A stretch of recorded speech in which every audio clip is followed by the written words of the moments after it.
The air is so cold it feels like 1,000 tiny needles on your skin. Your breath freezes into ice crystals. You've been swinging a 10-pound axe since before sunrise, felling giant white pines in the frozen wilderness. You're burning 8,000 calories a day, and your body is screaming for fuel. But there are no grocery stores, no restaurants, no delivery apps. There is only the cook shack, a plume of smoke rising into the steel gray sky, and the promise of a meal. How did lumberjacks survive, let alone perform some of the most physically demanding labor in history, on a diet of cheap, non-perishable foods in the middle of a frozen wilderness?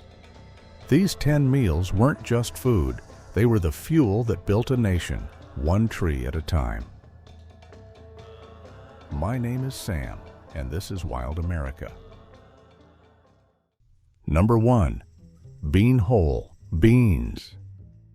Imagine a cast iron pot, heavy and black, filled with beans, salt pork, and molasses. Now imagine that pot buried in a pit of hot coals, left to cook slowly underground for 16 hours. What emerges is not just a meal, but a legend. Beanhole beans were the heart and soul of the logging camp, a dish so central to the lumberjack diet that it was often served at every single meal, breakfast, dinner, and supper. The process was a ritual that began the day before. A fire was built in a stone-lined pit, typically 3 to 4 feet deep and wide enough to accommodate the massive cast iron kettle. The fire burned for 2 hours, creating a deep bed of glowing coals.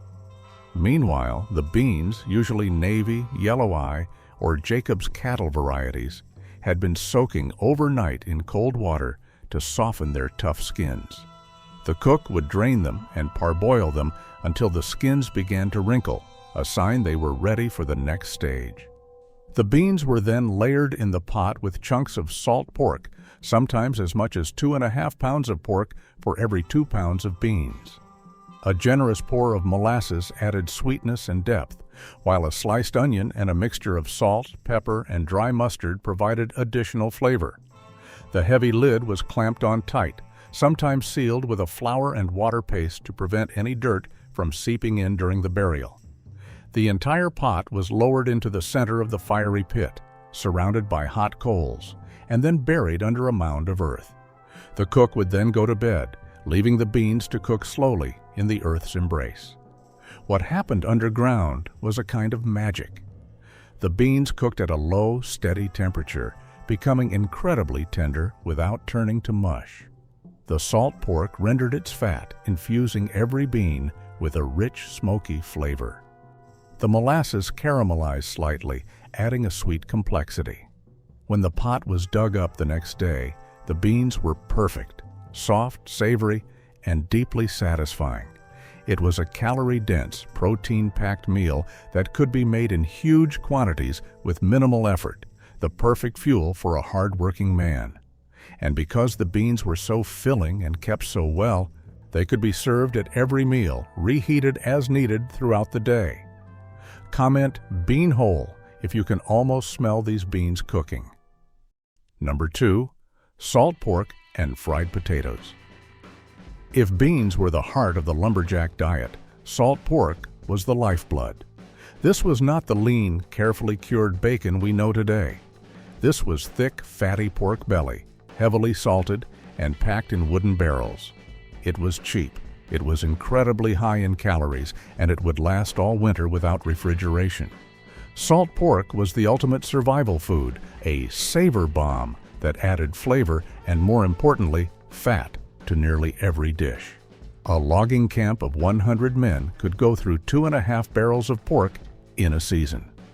When it was time to cook, the cook would pull out a slab, rinse off the excess salt, and slice it into thick strips. These strips were fried until the fat rendered out and the meat became crispy. The resulting grease was liquid gold in the logging camp kitchen. Fried potatoes were the perfect companion. The cook would slice them thin and drop them into the hot pork grease, where they would sizzle and crisp, absorbing all that rich, salty flavor. The combination was a breakfast staple, often served alongside sourdough pancakes and strong black coffee. But the uses of salt pork didn't end there. It was boiled with cabbage and turnips for stew. It was layered into the bean pot.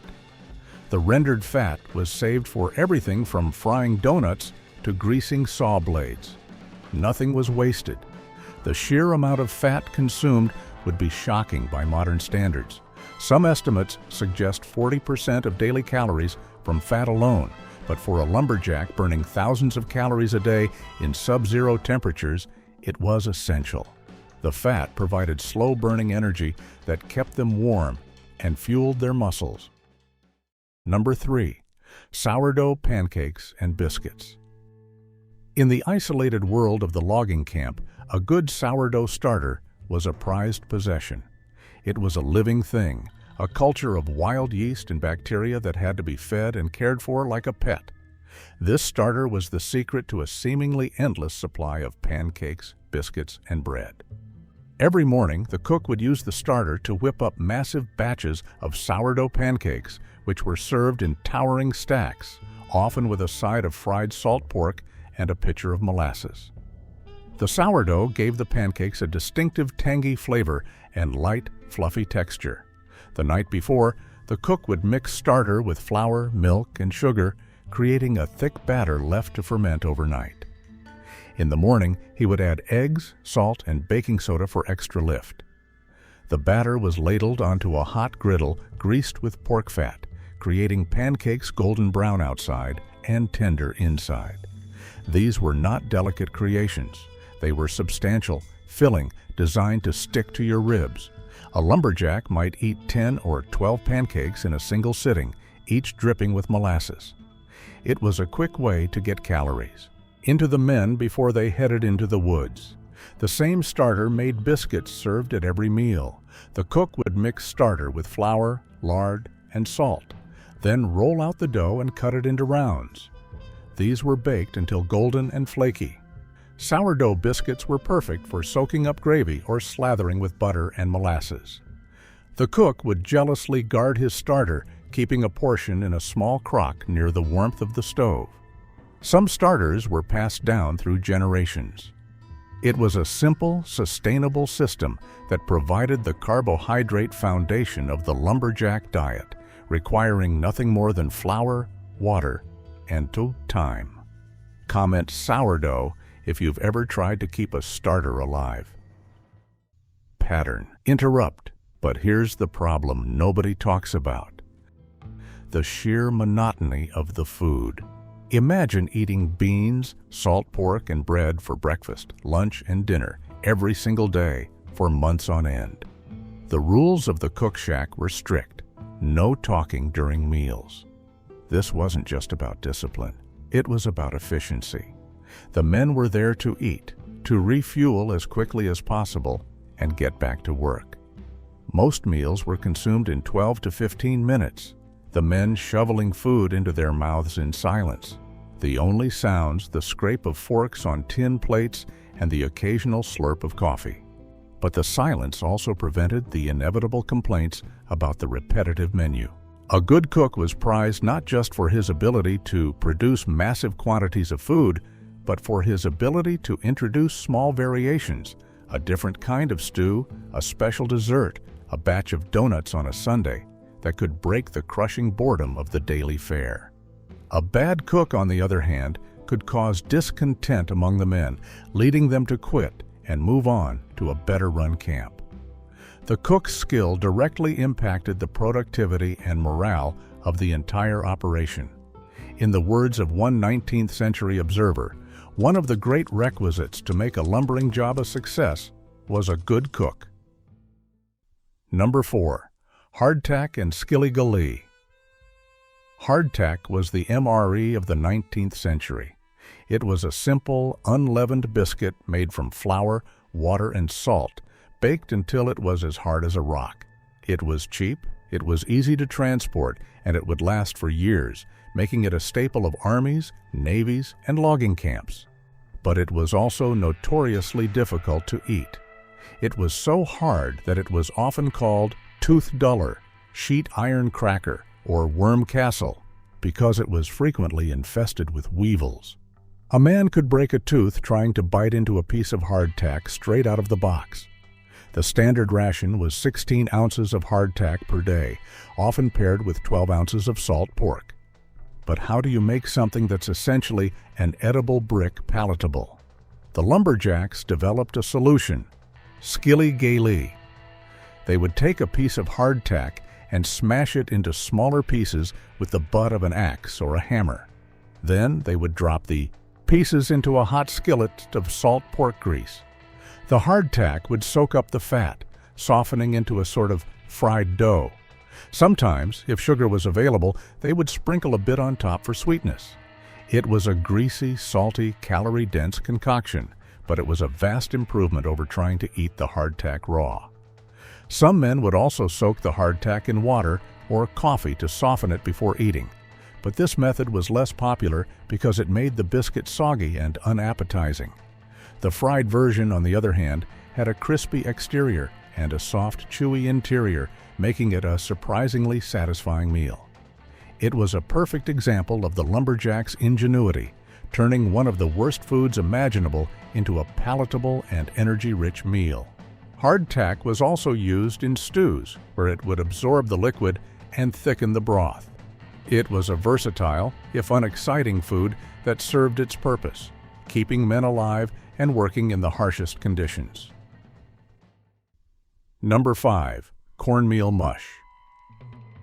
When the budget was tight, the cook would turn to cornmeal mush. Made from just cornmeal, water, and salt, it was a simple porridge cooked in a massive pot. Mix 3 parts water with 1 part cornmeal, add salt, and cook over medium heat, stirring constantly until thickened. This took about 5 to 7 minutes. It was served hot for breakfast, often with molasses for sweetness. Cornmeal mush was incredibly filling, providing substantial carbohydrates that would keep a man going through the morning. But the versatility didn't end there. Leftovers were poured into a shallow pan and left to cool. The mush would solidify into a firm block, which could be sliced and fried in pork grease. Fried cornmeal mush was a camp favorite, a crispy, savory dish that provided a welcome change of texture. The exterior would become golden and crunchy, while the interior remained soft and creamy. Cornmeal was one of the cheapest ingredients available. It was a testament to the cook's ability to stretch resources, turning a simple ingredient into 2 different meals. During the Great Depression, cornmeal mush became known as a 10-cent meal. In the logging camps of the 19th century, it served the same purpose: maximum calories for minimum cost.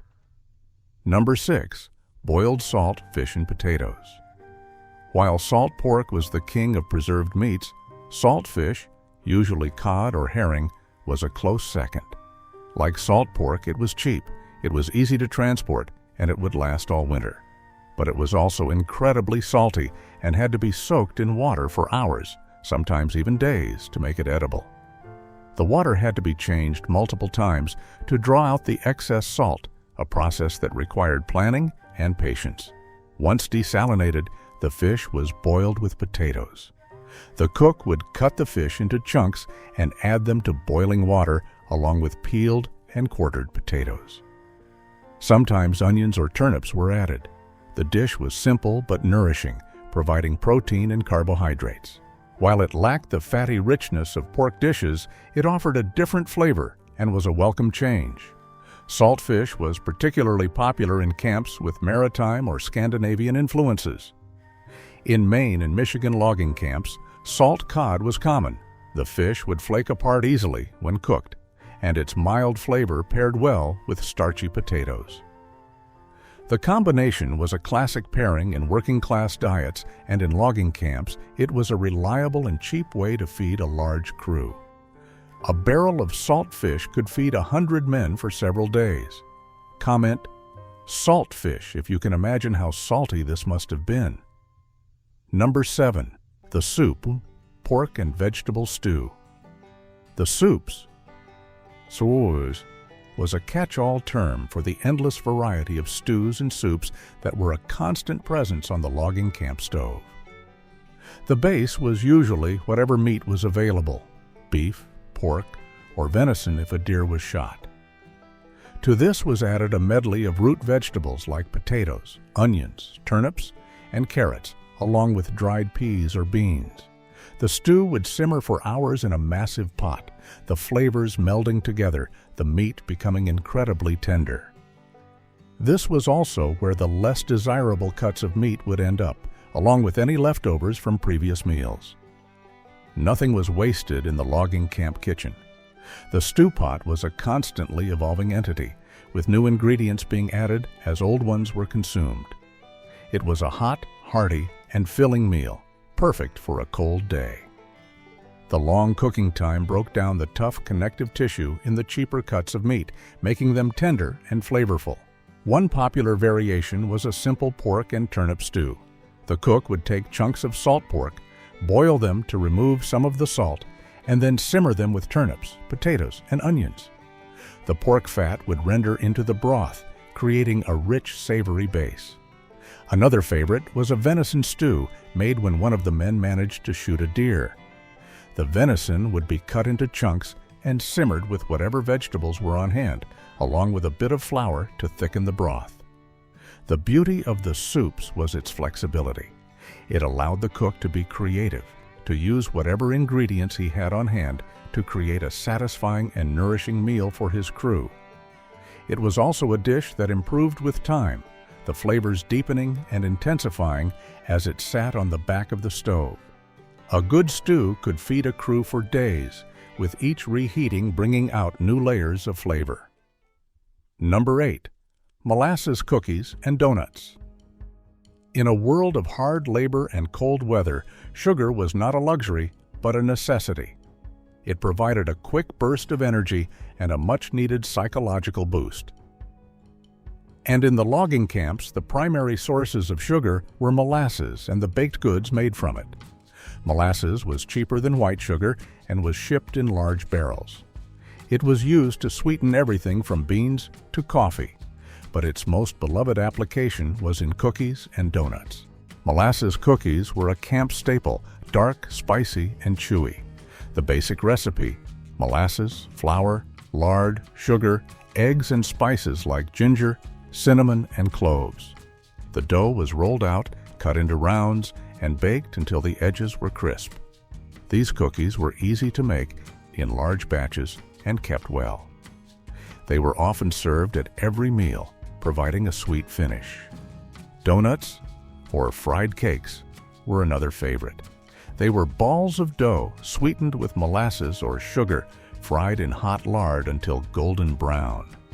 These were not light, airy donuts. They were dense, heavy, and packed with calories. They were perfect hand-held energy food, something a logger could grab on his way out the door. The cook would make donuts in huge batches, frying them in bubbling lard.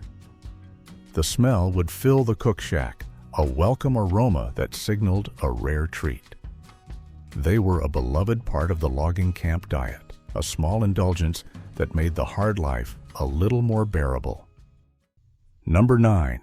Vinegar pie. In the dead of winter, when fresh fruit was a distant memory, the camp cook had to get creative to satisfy the men's craving for something sweet and tangy. This led to the invention of the desperation pie, and the most famous of these was the vinegar pie. It sounds strange, but it was a surprisingly delicious and ingenious creation.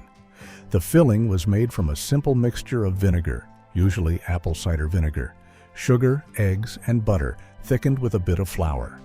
The ingredients were whisked together and poured into a pie shell, then baked until the filling set into a custard-like consistency. When baked, it created a filling with a flavor reminiscent of apple or lemon pie. It was a clever trick using the acidity of the vinegar to mimic the tartness of fruit.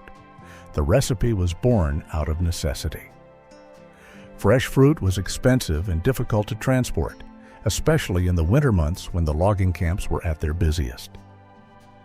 But vinegar was a pantry staple, used for preserving vegetables and adding flavor to dishes. Some enterprising cook realized that the acidity of vinegar could stand in for the tartness of fruit, and the vinegar pie was born. It was a testament to the cook's ingenuity. his ability to create a satisfying dessert from the most basic pantry staples. For the men in the camp, a slice of vinegar pie was a rare treat, a welcome taste of sweetness in a world of salt and grease. It was also a reminder that even in the harshest conditions, there was room for creativity and a little bit of pleasure. Number 10. Black coffee and tea. If there was one thing that flowed as freely as water in a logging camp, it was coffee. Strong, black, and boiling hot, it was the fuel that started the day and kept the men going. It was served at every meal, and the pot was always on the stove. The coffee was not the carefully sourced, artisanal brew we know today. It was cheap, bulk coffee, often boiled in a massive pot with the grounds until it was a thick, dark liquid. The men drank it by the gallon, without milk or sugar, savoring its bitterness and its caffeine kick. In the 1902 study of lumberjack diets conducted in Maine, researchers noted that the men consumed coffee by the gallon. It was estimated that each man drank between 4 and 6 cups of coffee per day, sometimes more. The coffee provided not just caffeine, but also warmth, a crucial consideration in the freezing temperatures of the North Woods. A hot cup of coffee in the morning was a ritual, a moment of comfort before the brutal day ahead. Tea was also common, especially in the earlier camps with strong British and Canadian influences. Like coffee, it was served hot and strong, often brewed in a large pot and left to steep until it was almost black. The men would drink it plain, without milk or sugar, appreciating its warmth and its mild stimulant effect. These beverages were more than just a source of caffeine. They were a source of warmth and comfort in the brutal cold. A hot cup of coffee or tea was a small but essential pleasure, a moment of respite in a long and difficult day. The constant availability of hot beverages also helped prevent dehydration, a real risk in the cold, dry air of the winter woods. That is the spirit of the lumberjack cook. That is the spirit of wild America. Thanks for joining us on this journey into the past. If you want to learn more about the incredible ingenuity of the pioneers, check out our video on how frontier families survived Tornado Alley in sod houses. And if you're fascinated by the tools that made this all possible, you'll love our video on 7 forgotten skills lumberjacks used to survive the wilderness.